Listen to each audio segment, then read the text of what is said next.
I am Dr. Seema Bhudoria from JECRC University Jaipur, Department of Microbiology. मैं आज आप लोगों के साथ में बैक्टीरिया के बारे में बात करूंगी। बैक्टीरिया के किंगडम को दो पार्ट्स में डिवाइड किया, दो भागों में विभक्त किया है, you bacteria and Archie bacteria. You means true bacteria. Bacteria को सभी जगह पर पाया जा सकता है, air, water, land and living organisms में, जहाँ पर ये बीमारियाँ फैलाता है। अगर हम बैक्टीरिया के सामान्य कैरेक्टर्स की बात करें, सामान्य लक्षणों की बात करें, तो all are unicellular, one celled structural, all are prokaryotic. Pro means primitive and karyotic means karyon. So cells जिनका प्रिमिटिव न्यूक्लियस होता है या जिनमें न्यूक्लियस पूरी तरह से एब्सेंट होता है, और अगर होता है तो नो न्यूक्लियर एनवलप, यानी उसमें एनवलप नहीं पाया जाता है। ऑल हैव सेल वॉल्स, लेकिन जो उनका सेल वॉल जो होता है वो सेल्यूलोज का नहीं बना हुआ होता है, बल्कि पेप्टिडोग्लाइकन लेयर का बना हुआ होता है। Bacteria are much larger in size and viruses. अगर हम साइज़ के हिसाब से यानी आकार के हिसाब से कंपैरिजन करें तो आप देखेंगे रेड ब्लड सेल्स जो हैं उसके आकार में और बैक्टीरिया के आकार में कितना अंतर है। लेकिन अगर इसी बैक्टीरिया को हम कंपेयर करेंगे वायरस के आकार के साथ में, तो आप देखेंगे कि वायरस बहुत छोटा, बहुत ही माइन्यूट होता है as compare to bacterial cell structure. वहीं पर आपको बैक्टीरियोफेज का स्ट्रक्चर भी दिखाई दे रहा है। तो यहाँ पर जो इस पिक्चर में आप आपको कंपेरेटिवली कंपेयर कर सकते हैं आप बैक्टीरियल सेल को दूसरी सेल्स के साथ में। बैक्टीरिया को उनकी शेप्स के अकॉर्डिंग यानी उनके आकार के हिसाब से अलग अलग टाइप्स में डिवाइड किया जा सकता है। First one is कोकस। Cocci means goal shape. तो जहाँ पर भी सर्कुलर स्ट्रक्चर होता है वो कोकस शेप के बैक्टीरिया कहलाते हैं। इसमें एग्जाम्पल है Streptococcus. Second one is bacilli.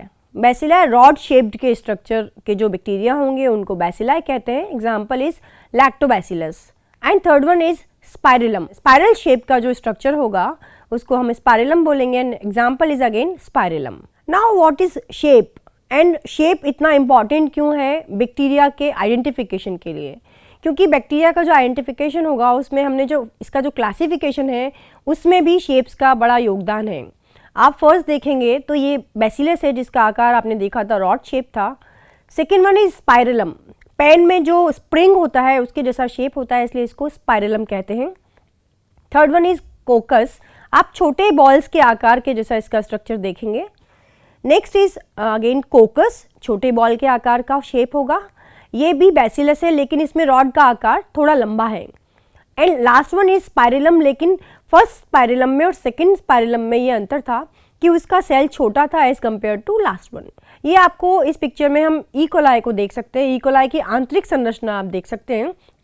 ये आप देखेंगे कि बाहर की ओर सेल वॉल पाया जाता है और सेल वॉल सेल एनवलप के अंदर जेनेटिक मटेरियल है जो कि ब्लू कलर का आपको दिखाई दे रहा है। साइटोप्लाज्म फिल किया हुआ है। सिंगल फ्लैजिलेटेड ये स्ट्रक्चर है, एक फ्लैजिलम आपको पाया जाता है। इसमें फ़र्क इतना होता है कि जो फ्लैजिलम के स्ट्रक्चर में ये फ़र्क है कि अगर यूकैरियोटिक सेल का फ्लैजिलम होगा तो वो 9+2 पैटर्न का होता है, जबकि प्रोकैरियोटिक फ्लैजिलम जो होता है वो 9+0 पैटर्न का होता है। Next is cell membrane, then cell wall. ये जो था पूरा स्ट्रक्चर जो था कंप्लीट सेल वॉल का है ई कोलाई का। ई कोलाई या कोई भी बैक्टीरिया की अगर हम बात करें तो बैक्टीरिया हमारे लिए हमारी लाइफ में बेनिफिशियल भी हैं और हार्मफुल भी हैं। ये अगर आप बात करेंगे, जैसा कि आपको स्ट्रक्चर से समझ में आ रहा है कि ये सारे हम पैथोजेंस की बात कर रहे हैं, और बहुत सारे डिजीज़ होते हैं जो बैक्टीरिया जनित बीमारियां हम जिनसे डे टू डे लाइफ में हम जिनको हम फेस करते हैं। लेकिन ये डिज़ीज़ कैसे कॉज करते हैं? तो ये सबसे पहले तो जो होस्ट सेल है उसको अटैक करते हैं और अटैक करके उसको प्रभावित करते हैं। प्रभावित कैसे करते हैं? क्योंकि ये बैक्टीरिया टॉक्सिन्स रिलीज़ करते हैं, और टॉक्सिन्स क्या है उस बॉडी के लिए, जो होस्ट बॉडी होती है उसके लिए पॉइजन क्रिएट करती है। और जो ये पॉइजन होता है वो होस्ट सेल की जो सेल होता है उसको डिस्ट्रॉय करता है और उससे इन्फेक्शन जो है उसमें फर्स्ट सिम्टम कॉज करता है। ये देखेंगे अगर हम कम्युनिटी की बात करें तो आप देखिए कि पूरा विश्व जगत में अगर हम बात करें तो चाहे वो मानव जगत हो या वनस्पति जगत हो, वो चाहे परिंदे हों या वो जंगली जानवर हों, कोई भी बैक्टीरिया से नहीं बच पाया है। अब अगर हम बात करें कि बेनिफिशियल इम्पॉर्टेंस बैक्टीरिया की क्या है, तो इकोलॉजी का बहुत ही इम्पॉर्टेंट पार्ट बनाता है बैक्टीरिया। इकोलॉजिकल साइकिल में जब हम बात करते हैं तो डिकम्पोजर्स आप जानते होंगे, और डिकम्पोजर्स जो है वो सैक्रोमाइसीज के मेंबर्स एंड बैक्टीरियल जो स्पीसीज़ होती हैं वो एज डिकम्पोजर काम करते हैं, और ये डिकम्पोज कर सकते हैं। आप देखिएगा एक जो ट्री ट्रंक आपको दिखाई दे रहा है, उसको डिग्रेड करने के लिए, उसको ख़त्म करने के लिए, डिटेरियोरेट करने के लिए जो अटैक होता है वो भी सबसे पहले या तो बैक्टीरिया का होता है, और फिर उस पर फंजाई और एल्गी भी ग्रो कर सकती है।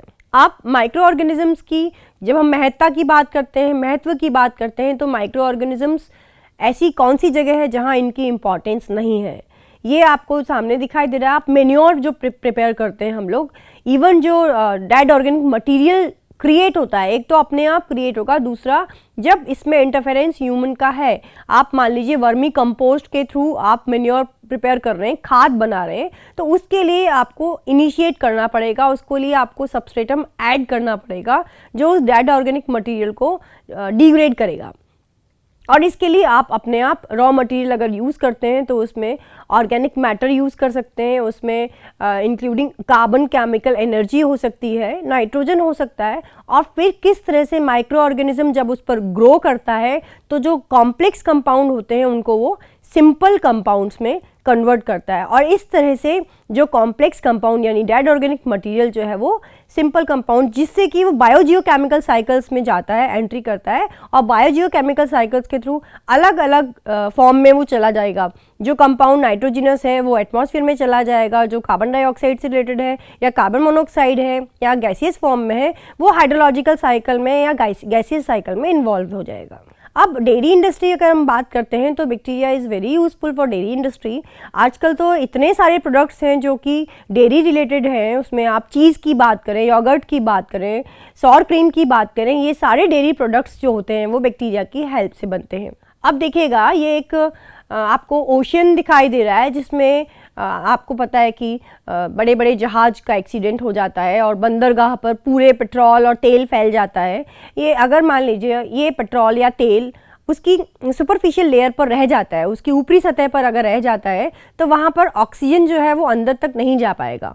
तो क्या होगा, उसकी वजह से जो फाइटोप्लैंक्टन्स हैं, जो जू प्लैंक्टन्स हैं, जो उसके ऊपर की लेयर पर जो वनस्पति या जो जीव रह रहे हैं, उनको ऑक्सीजन ना मिलने से वो ख़त्म हो जाएंगे। तो हम ऐसे बैक्टीरिया को काम में ले सकते हैं जो कि सर्वाइव करते हैं बैक्टीरिया पेट्रोल पर या डीजल पर या ऑयल पर। वो बैक्टीरिया इस ऑयल की लेयर को, इस पेट्रोल की लेयर को ख़त्म कर सकते हैं, और फिर से ये जो वाटर होगा वो यूज़फुल हो सकता है नॉर्मल फ्लोरा एंड फौना के लिए। अब बैक्टीरिया की इंपॉर्टेंस जो है वो जेनेटिक रिकॉम्बिनेशन में कैसे काम में आएगी, उसके लिए आप ये फ्लो चार्ट देख सकते हैं।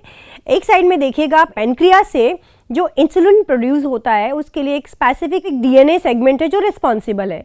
अगर इस डीएनए सेगमेंट को हम रिकॉम्बिनेशन के थ्रू बैक्टीरिया में अगर एंटर करवा दें तो क्या होगा, बैक्टीरिया का जो नॉर्मल प्लाज्मिड है उसको सेक्शन कट करके अगर हमने वो डीएनए पार्ट जो कि इंसुलिन को प्रिपेयर करने के लिए, इंसुलिन को सिंथेसिस करने के लिए काम में आएगा, और उसको अगर हम दोनों को कंबाइन करके उस यूनिट को आगे हम मल्टीप्लिकेशन के लिए भेज देते हैं, तो आप इंसुलिन प्रोडक्शन के लिए सेल्स को या होस्ट सेल्स को यानी इंसुलिन प्रोडक्शन किस तरह से पॉसिबल है एक बैक्टीरियल सेल से।